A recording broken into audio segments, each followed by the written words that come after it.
अस्सलाम वालेकुम दोस्तों।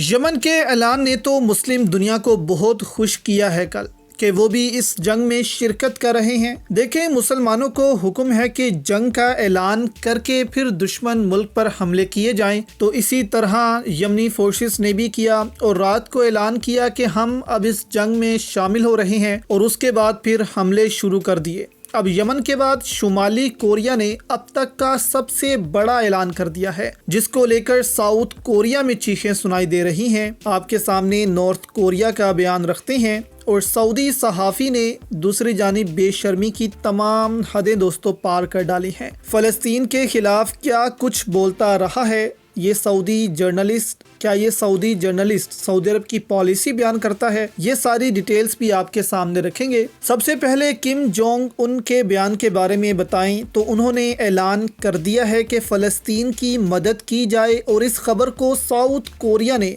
उछाला है। आर्टिकल्स आपके सामने चल रहे हैं साउथ कोरियंस अखबार के। अभी किम जोंग उन ने ऑर्डर पास किए हैं कि तरीके तलाश किए जाएं कि कोरिया किस तरह मदद कर सकता है फ़लस्तीन की। आपकी राय में दोस्तों कोरिया को किस लिहाज से मदद करनी चाहिए, फ़लस्तीन की या हमास की? अपनी राय भी नीचे कमेंट्स में ज़रूर दीजिएगा। अब इस कदर बड़ा ये स्टेटमेंट दिया है कोरिया ने कि सबको हैरान कर डाला है। अब सवाल ये बनता है कि किन किन तरीकों से नॉर्थ कोरिया फ़लस्तीन की मदद कर सकता है। देखें, इस वक्त फ़लस्तीन की आवाम को सिर्फ रूस, कोरिया या ईरान से उम्मीद है कि ये ममालिक ही इस जंग को रोक सकते हैं। अब छोटे छोटे बच्चे रूसी सदर से अपील कर रहे हैं कि मदद की जाए, इस जंग को रोका जाए। पाकिस्तान को तो आप छोड़ ही देना अब कि अब वो कुछ करेगा। सऊदी अरब तो वैसे ही अब अपना पलड़ा एक तरह से इसराइल पर रख चुका है और कह चुका है कि जंग बंदी करो, हम आपको तस्लीम करेंगे।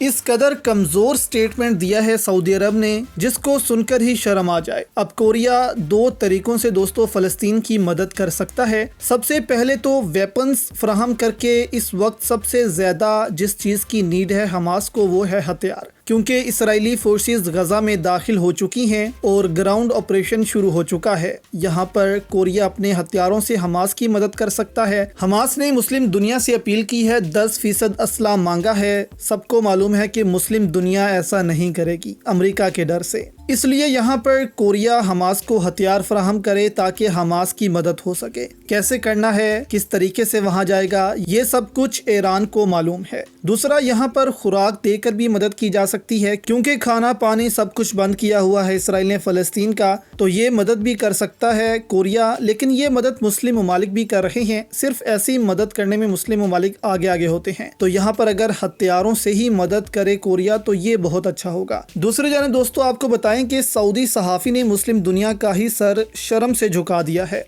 जो स्टेटमेंट उसने दिया है खबर आपके सामने रखते हैं। फिर यमन ने बैलिस्टिक मिसाइल मारने की इसराइल पर वीडियो जारी की है। आपके सामने रखते हैं कि किस किस तरह के हथियार इसराइल पर फायर किए जा रहे हैं यमन की जानिब से। अब ये सऊदी सहाफ़ी हैं अब्दुल अजीज अल खमीस, इसराइली चैनल पर ये बैठे हुए हैं। जैसे पाकिस्तान में आप कह लें कि अहमद कुरैशी जैसे सहाफ़ी हैं, वैसे ही सऊदी अरब में भी इन जैसे सहाफ़ी हैं जो मुमलिकत के लिए शर्मिंदगी का बायस बनते हैं। और फंड इनको कहाँ से आते हैं आपको भी समझ जाना चाहिए। अब ये इसराइल के चैनल पर बैठकर कहते हैं कि अगर जंग ख़त्म हो जाती है और इसराइल हमास का सफाया नहीं कर पाता तो फिर ये दुनिया की हार होगी। यानी कि ये सहाफ़ी चाहता है कि हमास को हमेशा हमेशा के लिए ख़त्म कर दिया जाए। फिर ये कहता है कि हमास को तबाह कर देना चाहिए, इसके बाद ही गजा और आसपास के ममालिक अमन से रह पाएंगे। तो कोई इस सहाफ़ी से पूछे कि अगर हमास ख़त्म हो गई तो फिर क्या गजा बचेगा? गजा पर तो इसराइल कब्जा कर लेगा। फ़लस्तीन के लिए इसराइल ने मंसूबा बनाया हुआ है कि इनको शिफ्ट कर दिया जाएगा मिस्र में।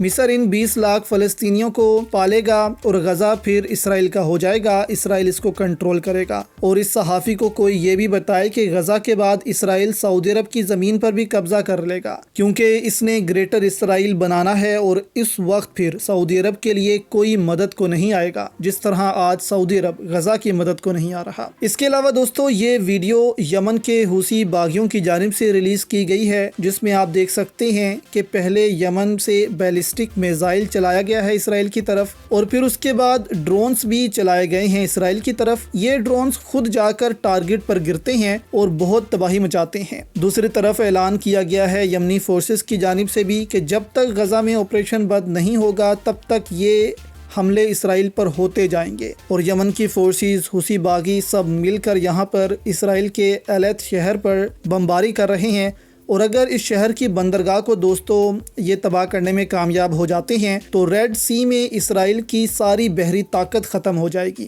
اور پھر اس حصے میں جنگ لڑنا مسلم ممالک کے لیے بہت آسان ہو جائے گا۔